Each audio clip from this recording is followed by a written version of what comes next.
No one tears a piece from a new garment and puts it on an old garment. If he does, he will tear the new, and the piece from the new will not match the old. Now, with this clothing analogy, what he's saying is you don't cut off a piece of old clothing and try to sew it to a new piece of clothing, because that's going to be both unfunctional and ugly. It'll be unfunctional because it'll tear, and he says it's ugly because it won't match. When was the last time that you got some new clothes? You like getting new clothes when you get new clothes? I kind of have a confession. I'm kind of into fashion and style. I subscribe to GQ. I confess it. Last week for Easter, I think I tried on about 10 different combinations with my new suit. I think I got it right. But I don't feel bad about it at all, because Jesus says you're supposed to match. So I was being very biblical. Don't feel bad about it at all. Jesus' point here really is, what his point is about syncretism. He is the new clothes. And his clothes are so good that they always stay new, and they always look good. And they really can't be combined with any others. Think about it this way. What happens when you get something that's new? Maybe you save up for something for a long time, and then you finally make this big purchase. Like think about a car. You bought a new car. You first get the car, like paint, nice and shiny, the exterior, the wheels, you get inside, just everything, the rubber, and that new car smell, and the leather, and if you can't afford leather, like your cloth seats, they're great, like new car. You love it. What happens after time? Right?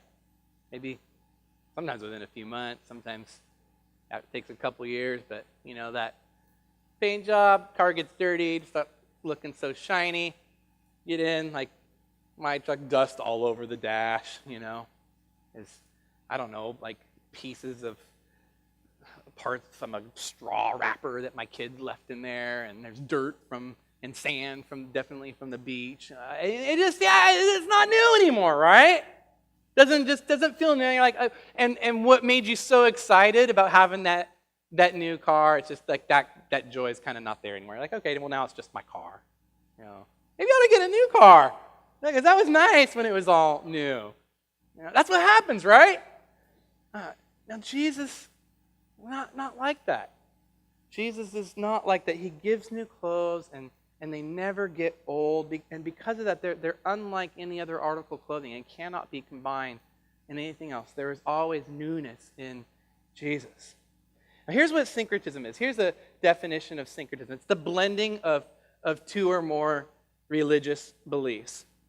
My wife's uncle is a missionary in Paraguay. That's dedicated his whole life to the people down there. He's been a missionary down there for like 30 years. And had the chance to talk with him about the work there. And he says that the number one problem and challenge that they face is syncretism. He says, they've had great success. They even started a Bible college there, and they teach the Bible along with farming and that, so they can have sustainable income and all that. And they'll have people that start following Jesus, reading the Bible, becoming a part of a church. But he says, the biggest problem is if they get sick or something goes wrong, they still go to the witch doctor. He's like, our biggest problem is witch doctors and witchcraft. And really, what he says is that they've just kind of added on Jesus as another god or belief to the belief system that they already had, and they really failed to see how the wholeness of Jesus really fulfills and replaces everything. Failed to see that. You kind of get the syncretism thing? But syncretism, you got to notice, it's not something that just happens in a faraway country and place. In many ways, this is the challenge that we face in our everyday lives as Christians in the world that we live in.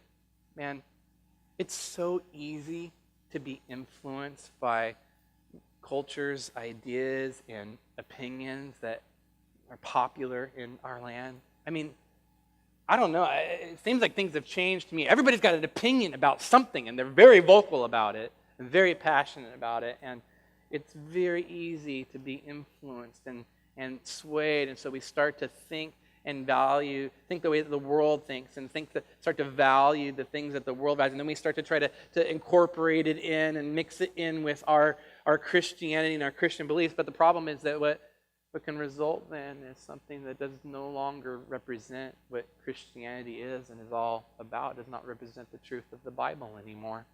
It's a real danger that we face. I wanted to use a quote on this, and I read through, probably 10 different books or so in my library that talk about mission and syncretism and that. But my favorite, it's been my favorite for a long time, comes from this book, Radical Reformation, Reaching Out with Selling Out. And I hesitated in using it because Mark Driscoll's the author, and I know that, there's been some issues with Driscoll. It's been a few years and all of that, but I use it anyway because you know what? What he says is really good, and God can say some and do some. He can say some really good things through broken people. Okay, so Mark Driscoll may be a broken person, but what he says here is actually really good. So I want to read you what Driscoll says about syncretism. The syncretism simply baptizes unscriptural beliefs in the name of limp-wristed relevance, social progress, being nice, and making a good non-judgmental impression. Syncretism inevitably dissolves into a universalism in which God loves everyone and will forgive everyone's sins and take everyone to heaven because he simply lacks the courage to judge anyone. Syncretists believe that the hearts of people aren't that bad. Their actions aren't that sinful, and since people are doing the best they can, we can't expect any sort of radical transformation, and so we should simply bless them with sentimental love. Syncretists love their neighbor, but really fail to love God. What Jesus offers and gives us in the new life and joy that's found in him, that it's found only in him and not in combination with anyone or anything else. You can't take pieces of Jesus and then just try to patch them on and add them onto your old life and your old way of doing things. It does not work. It doesn't work. Jesus gives us new clothes. The people of Jesus' day thought that by wearing the right clothes on the right days and it could really, doing the right things, that it could really make people right with God. But that religion, that way of living, that belief system, it fails. It always fails. It fails because no matter how hard we try to be and to do the right thing, it fails because we can never do enough right to make up for all the wrong. Jesus came to free us from those burdensome clothes, from the pressure and stress of having to do everything right all of the time. Those clothes they're unfunctional and ugly. It doesn't work. It just ends up making us look bad over and over and over again. Jesus comes and he gives us new clothes. He gives us his clothes of righteousness, his robes of righteousness. That's what the Bible calls them. He gives us robes of righteousness to cover us, to make us right with God. It gives us great joy. Here's the passage, a key passage in the Bible on this, and what it says in Isaiah 61:10. I will greatly rejoice in the Lord, for my soul shall exult in my God, for he has clothed me with garments of salvation. He's covered me with his robe of righteousness. Oh, isn't that beautiful? Isn't that wonderful? I mean, do you get it? Like the new clothes that Jesus gives us? Or, I mean, are you wearing the new clothes? Or do you keep putting on the old stuff? You've been trying to patch things together in your life and it's just not working.